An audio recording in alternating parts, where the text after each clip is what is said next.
Abstain file বিশ্বব্যাপী ব্যাপক আলোচিত। বিষয়টি আপনি কিভাবে দেখছেন?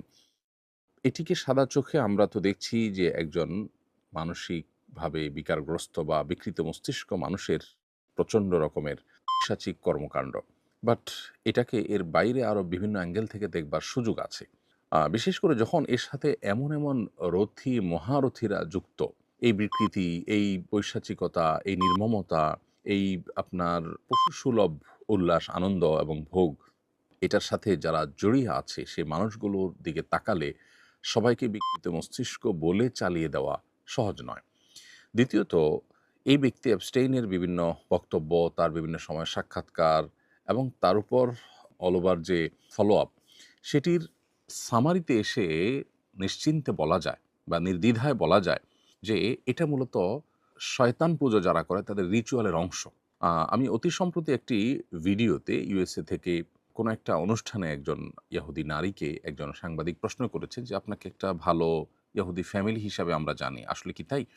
তখন সে ভদ্রমহিলা তার ফ্যামিলির বিভিন্ন হিস্ট্রি বলছিলেন এবং বলছিলেন যে, "নিরুপায় হয়ে আমাদেরকে যেতে হতো, আমাদেরকে নিয়ে যাওয়া হতো এবং আমাদের ফ্যামিলিতে বাচ্চাদেরকে বলি দেওয়া হতো।" এই যে অ্যাবস্টেইনের এখানে বাচ্চাদের প্রতি যে নির্মমতা, তাদেরকে নিয়ে আপনার বিভিন্নভাবে অপহরণ করে এনে তার দ্বীপে, তার বিভিন্ন হোটেলে সেগুলোকে আপনার মানে জাস্ট অন্য ১০ টা পশু জবাই করে আমরা যেভাবে খাই সেভাবেও না, বরং অত্যন্ত নির্মমভাবে এই শিশুগুলোকে শেষ করা এবং নানাভাবে আপনার তাদেরকে উপভোগের বস্তুতে পরিণত করা।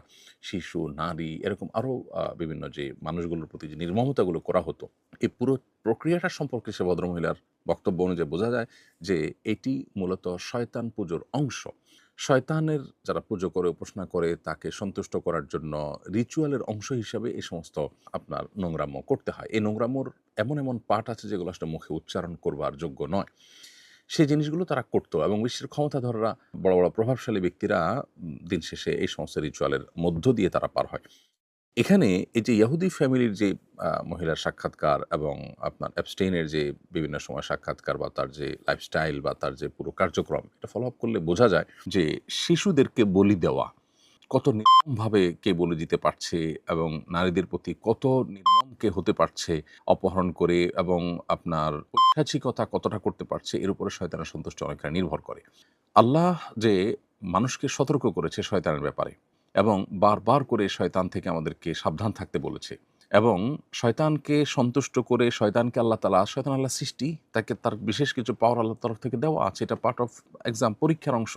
সেই জায়গা থেকে শয়তান থেকে দূরে থাকার যে সতর্কীকরণ দীর্ঘদিন